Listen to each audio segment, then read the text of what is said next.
Salut les amis et bienvenue dans ce nouveau module de notre formation d'initiation gratuite en trading forex. Dans ce module, nous allons parler de la notion de cotation et du taux de change. Ces deux notions qui s'apparentent directement. Et d'ailleurs, il s'agit de notions que vous avez peut-être déjà découvert une fois dans votre vie, mais vous ne saviez pas que cela s'appelle taux de change ou cela s'appelle cotation. Généralement, on vous dira qu'un euro vaut 655 francs CFA, qu'un dollar vaut 580 francs CFA, ainsi de suite. À travers ce module, vous allez comprendre réellement ce que c'est que la notion de cotation, ce que c'est que la notion de taux de change et comment est-ce que vous pourrez repérer les cotations et les taux de change directement sur votre plateforme de trading afin d'effectuer de meilleures transactions sur les marchés financiers. Si c'est pour la première fois que vous découvrez l'une de mes vidéos, je suis Geoffroy Boko, entrepreneur et financial trader, promoteur de la Team Academy, qui est une académie de formation en trading. Ça fait plusieurs années maintenant que nous accompagnons des apprentis traders dans le processus de rentabilité sur les marchés financiers. Et à travers cette chaîne YouTube là, je partage énormément de valeur avec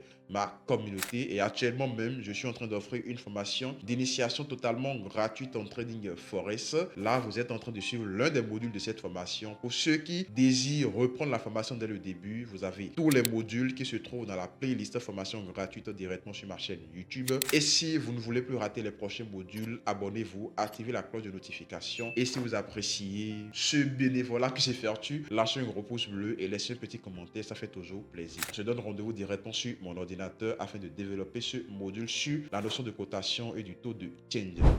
Lorsque nous parlons de cotation, il n'y a pas forcément une grande différence entre la cotation et le taux de change. Le taux de change est directement compris dans la cotation.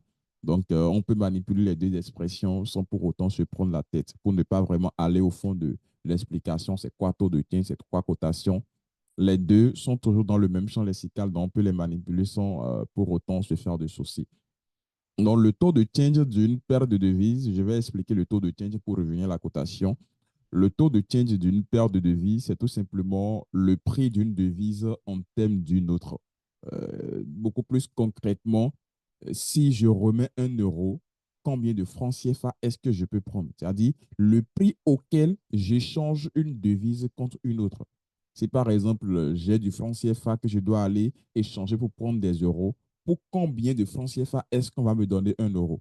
Ou pour quelqu'un qui quitte le Nigeria pour le Bénin qui veut échanger du Naira en francs CFA, pour combien de Naira on lui remettra un franc CFA? Ou pour combien de francs CFA est-ce qu'il percevra? Il percevra un Naira tout simplement. Donc, c'est le prix auquel on échange une devise en une autre tout simplement. C'est ça, en quelque sorte, le taux de change. Donc ici, on va parler beaucoup plus en termes de rapport. C'est le rapport entre les deux devises qui détermine en fait le taux de change. Donc les taux de change sont en constante évolution, en constante fluctuation, en raison de nombreux facteurs économiques, politiques et commerciaux, tels que les taux d'intérêt, l'inflation, les politiques budgétaires et les annonces économiques. Qu'est-ce qu'on appelle taux d'intérêt? Qu'est-ce qu'on appelle inflation? Qu'est-ce qu'on appelle politique budgétaire? Ainsi de suite. Ce pas des notions qui sont vraiment à votre portée là tout de suite. C'est des notions auxquelles vous aurez accès dans une formation plus avancée que celle-là. Parce que là, nous parlons beaucoup plus profondément de l'analyse fondamentale. Donc, il va falloir vous expliquer de long en large les taux d'intérêt, c'est quoi, les taux d'intérêt qui prend cette décision, c'est quoi l'inflation, quel est le rapport entre les taux d'intérêt et l'inflation. C'est beaucoup de mécanismes derrière qu'il va falloir en fait vous expliquer tout simplement.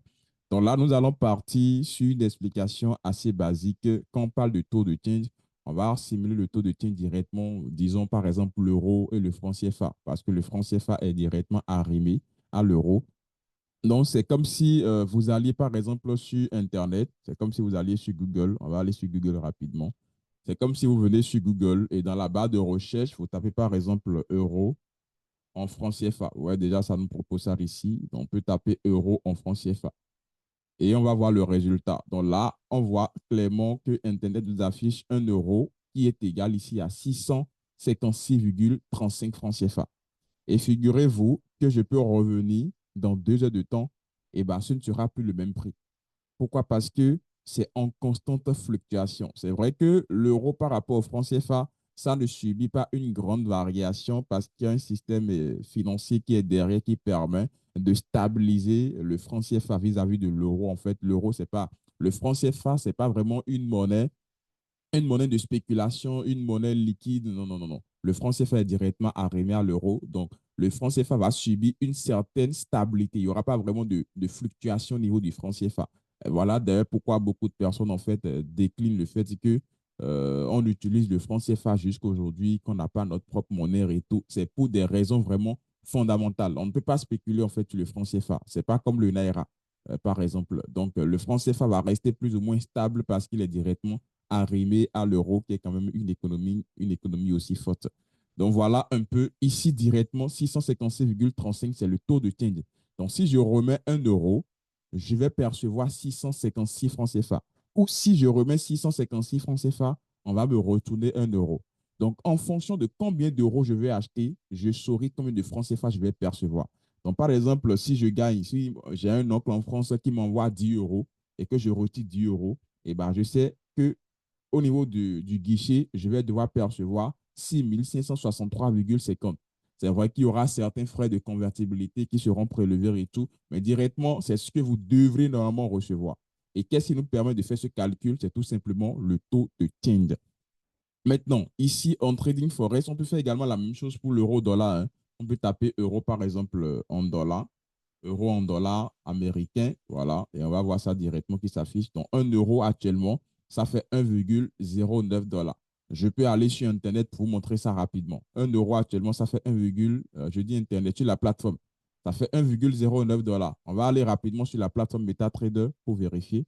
Là, on a 1,09, hein, on a seulement deux chiffres. Donc, on va vérifier de l'autre côté. On va aller sur la plateforme MetaTrader très rapidement pour vérifier ça. 1,09 sur euro USD. Donc voilà, actuellement, nous sommes sur l'euro USD. Et vous allez remarquer au niveau de la cotation ici, on a quoi? On a ici 1,08, 1,088 et ici aussi 1,088. Donc pour ceux qui savent en fait faire les, comment on appelle ça?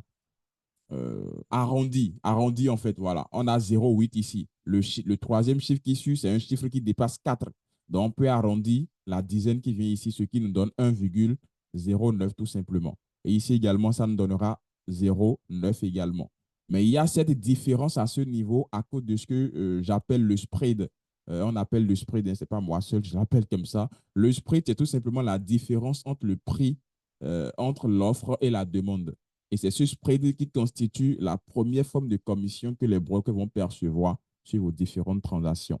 Donc, la majoration du spread, c'est un type de commission, c'est-à-dire lorsque vous ouvrez une position, automatiquement, cette position-là sera en négatif. Cette position sera en négatif automatiquement, tout simplement parce qu'il y a une différence entre le prix de l'offre et le prix de la demande. Donc, lorsque vous venez sur votre plateforme MetaTrader 4, vous allez généralement avoir les paires de devises qui sont ici. Vous voyez, les paires de devises sont là. Et vous allez avoir les cotations de ces paires de devises-là qui sont là. Les cotations sont là. Ouais, les cotations sont là. Les cotations sont là. Les cotations sont là. Voilà. Donc, chaque cotation de paire de devises dans sa colonne. Donc, dans les colonnes, vous allez remarquer, il y a deux, et dans les lignes, pardon, vous allez remarquer, il y a deux colonnes ici. Il y a une première colonne qu'on appelle le bid. Le bid, ça veut dire l'offre. Et on a le ask. Le ask qui signifie tout simplement la demande, parce que le prix évolue en fonction de l'offre et de la demande tout simplement. Donc, par exemple, si je prends, ici, on a en premier le GBP USD. Donc, si je prends par exemple l'exemple du GBP USD qu'on a ici, le GBP qui est là, on a le prix de l'offre qui est 1,27055 et le prix de la demande qui fait 1,27066. Donc, vous allez remarquer généralement, il n'y a pas vraiment une grande différence. Et ça va dépendre également du broker que vous utilisez. Il y a certains brokers où les spreads sont extrêmement larges. Mais ici, avec Just Market, on a la chance d'avoir un broker vraiment qui réduit considérablement les spreads. Les spreads sont vraiment, vraiment très réduits ici. Imaginez par exemple sur l'euro USD, à l'heure là, que le spread soit de 1 pratiquement. C'est dingue en fait. Ça veut dire que si j'ouvre une position de 0,01 avec le plus petit lot, j'aurai en fait une perte ouverte automatiquement de 0,10 dollars. Un truc du genre. On peut faire un essai rapidement, hein. On est à l'apprentissage, il n'y a pas de problème. On va taper 0,01, le plus petit lot. Ça peut aller. Je vais ouvrir le terminal. Donc, observez en bas ici, la position va s'ouvrir quelque part La position va s'ouvrir quelque part en bas ici. Observez, vous allez voir, il y aura une perte qui va s'afficher automatiquement lorsque je vais ouvrir la position. Donc, supposons par exemple que je clique sur Sell. On va valider, j'accepte les termes et conditions. On clique sur Sell, vous allez voir Sell automatiquement moins 0,09. Voyez un peu pratiquement ce que je disais, pratiquement moins 0,10 $. Donc, lorsque vous ouvrez la position, ça s'ouvre automatiquement en perte. Mais la perte, en fait, elle est liée au spread. Je ne sais pas si vous comprenez un peu la logique. Hein. Donc, j'avais déjà dit ici, on allait ouvrir avec moins 0,10 pratiquement, et c'est exactement en fait ce qui s'est passé, ou presque moins 0,09 et moins 0,10, c'est pas, il n'y a pas vraiment une grande différence. Ça peut aller. Donc, en quelque sorte, voilà un peu comment ça se passe. Donc, vous avez la cotation qui est ici, prix de l'offre et prix de la demande. Maintenant, la différence entre le prix de l'offre et le prix de la demande, c'est ce qu'on appelle le spread. Le spread qui est tout simplement la commission pardon, du broker. Donc, pourquoi est-ce que lorsqu'on ouvre la position, c'est automatiquement négatif? Parce que le broker, lui, s'en fout de si vous terminez la position en positif ou si vous terminez la position en négative. Automatiquement, vous ouvrez la position et automatiquement, le broker, lui, récupère pour lui d'abord. Eh bien, c'est ça. Lui, récupère pour lui d'abord. Voilà pourquoi ça s'ouvre automatiquement en perte. Parce que le broker, il récupère rapidement, lui, son spread avant que vous ne continuiez, en fait, dans la position, tout simplement. C'est plus ou moins ça. Après ça, qu'est-ce que je peux vous dire également? Voilà, maintenant vous allez remarquer ici, on a le prix de l'offre et le prix de la demande. Mais attention, lorsque vous allez ouvrir une position, par exemple, lorsque je vais cliquer, par exemple, sur celle, lorsque je vais cliquer sur celle, vous allez remarquer que, comment je dois vous expliquer? Si j'ai un instant, euh, là on est sur le GBP USD, l'euro USD, il est où? Euro USD, il n'est pas vraiment là. Un instant. L'euro USD, il est où? Voilà, l'euro USD, lui, il est en haut quelque part là. Donc, vous allez remarquer que ici, nous avons on a en fait le bid en fait qui est là, qui est 0,0882,6 et le ask qui est 0,883,6. Mais lorsque je vais cliquer sur Sell, lorsque je vais cliquer sur Sell, la vente va s'effectuer à quel prix selon vous? Lorsque je vais cliquer sur celle, la vente va s'effectuer au premier prix, c'est-à-dire au prix du bid. C'est ça qui est le prix de vente. C'est le bid, en fait, le prix va s'ouvrir automatiquement sur le prix du bid. Alors que normalement, peut-être que vous pensez que ça devrait s'ouvrir, en fait, c'est-à-dire, selon le deuxième chiffre, parce que vous allez vous dire, ici, on a achat, le prix d'achat, et ici, on a le prix de vente. Non, c'est pas ça. Le prix de vente, il est ici. Le prix de vente, c'est ça qui est l'offre. Et le prix d'achat, c'est lui qui est ici. Donc, ne mélangez pas cela. Le prix de vente, c'est ça qui est l'offre. Et le prix d'achat, c'est ça qui est la demande. Bon, la demande, on veut acheter. On demande, on veut acheter. L'offre, on veut vendre. Voyez un peu la logique. Donc, l'offre, c'est la demande. Et le ask, et l'offre, pardon, c'est le prix de vente. Et le ask, c'est le prix d'achat. Donc, on va essayer de faire, d'essayer rapidement. Là, je vais descendre en fait dans un time frame plus inférieur pour que vous puissiez voir un peu la différence. Voilà. Donc là, je suis en M1, ça peut aller. Et regardez très bien, vous allez remarquer qu'à ce niveau-là, attention, voilà, vous allez remarquer à ce niveau, sur cette ligne-là, on a le 1,0883. Donc, c'est-à-dire le premier qu'on a ici. Vous voyez, la première cotation qu'on a ici, c'est ça, la ligne qui est en bas. Donc, disons que la ligne A, c'est ça qui, en fait, qui est le bid. Donc, ici, le bid est égal à A. Disons ça, hein. Et que la ligne B, c'est la ligne qui est en haut, et que le B, ça fait le ask. Donc, si j'ouvre en fait une position à l'achat, par exemple, la position à l'achat va s'ouvrir ici, sur la ligne B. Si je clique sur buy, vous allez voir que le buy va s'ouvrir ici. Alors que le prix actuellement, il est ici. Le prix, normalement, il est ici. Donc, cette différence-là, vous voyez la distance entre les deux prix, c'est cette distance qui va constituer tout simplement le spread. On va faire un essai rapidement. Je vais cliquer rapidement sur, on a dit buy, hein. Je vais cliquer sur buy. Voilà. Et vous voyez là où le buy s'ouvre, il s'ouvre sur la ligne du haut, sur la ligne B. Et la ligne B est égale à quoi? La ligne B est égale au ask. La ligne B, c'était le ask. Donc, cette petite différence entre la ligne B et la ligne A, c'est ça qui crée en fait le spread qui fait que nous sommes en négatif ici. J'essaie de vraiment expliquer en profondeur pour que vous puissiez comprendre. Hein. Si j'ouvre un sell, on va fermer par exemple le buy. On va fermer le buy. Si j'ouvre un sell, le sell, lui, va s'ouvrir automatiquement ici. Le sell va s'ouvrir automatiquement sur la ligne A, qui est la ligne du bid, la ligne de l'offre. Et cette même différence va constituer directement la perte. Donc là, je vais cliquer sur sell et vous allez voir, voilà, vous voyez, ça s'ouvre automatiquement sur la ligne du bas. Et la différence entre la ligne du bas et la ligne du haut, c'est ça qui crée automatiquement cette perte-là. Donc, si je dois vraiment vous expliquer ce qu'on appelle cotation, je pense que là, j'ai vraiment abordé l'explication de long en large. La cotation, c'est tout simplement le prix de l'offre versus, en fait, ou bien en fait, en plus du prix de la demande, tout simplement. C'est les deux prix là qui forment la cotation.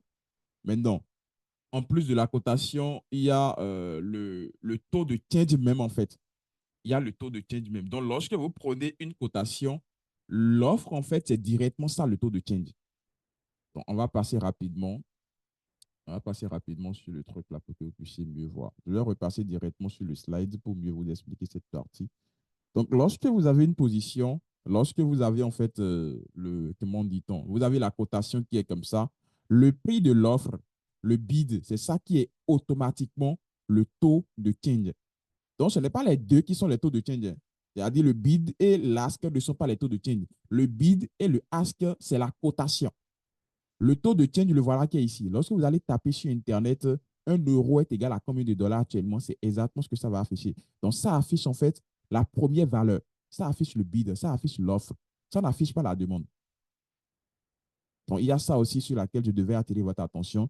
Donc, vous avez ici une paire de devises. L'euro, c'est la devise de base ou de référence, vous le savez déjà. Le dollar, c'est la devise de cotation ou encore de contrepartie. Voilà. Et ici, vous avez le bid et ainsi de suite. Mais attention, il y a certaines personnes qui pensent que, en fait, le prix de l'euro, c'est ça qui est ici, et que le prix de dollar, c'est ça qui est là. Ah, c'est pas ça, hein, attention. C'est 1 € vaut ça. Donc, le prix qui est ici, c'est normalement la cotation, c'est-à-dire c'est le taux de change du dollar. Je ne sais pas si vous voyez un peu la logique. Hein. C'est pas que parce qu'il y a deux parties ici, et ici aussi, il y a deux parties. Je vais supprimer tout ça pour mieux expliquer. C'est pas parce qu'il y a euro ici, il y a USD, il y a deux parties ici, et qu'il y a deux parties ici que l'euro, son prix, c'est ça, et que le dollar, son prix, c'est ça. Ah non, hein, attention, hein, c'est pas ça. Hein. Si vous faites cette erreur-là, vous allez vous perdre. C'est pas ça. C'est pas ça. Ici, on a 1 € qui est égal à tel dollar. Donc, tout ce que vous avez ici, là, c'est le rapport de 1 € vers 1 $. Et voilà pourquoi on l'a mis ici. 1 € égale à 1,0896 $. Donc, 1 € est égal à cette valeur-là de dollars. Donc, si on veut par exemple acheter 10 €, on va faire quoi? On va prendre 10 € multiplié par cette valeur pour savoir combien de dollars nous allons percevoir. On va faire un exemple très simple. Hein. On va essayer par exemple, on a 1 € qui est égal à ça. On veut par exemple échanger 200 €. 200 € en dollars. Donc, on aura 200 € qui sera égal à quoi? Qui sera égal à, je vais prendre ma calculatrice, qui sera égal à 200, on va calculer rapidement, 200 multiplié par 1,0896, ce qui nous donne 217,92 $.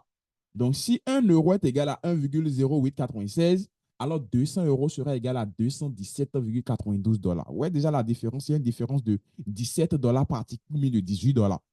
Donc, c'est ça en quelque sorte le rôle du taux de change ici. Et le taux de change, c'est le bid en fait de la cotation tout simplement. Je pense quand même que j'ai assez expliqué. J'ai quand même tourné plus ou moins dans tous les sens pour pouvoir l'expliquer. Donc, en quelque sorte, c'est ça la cotation.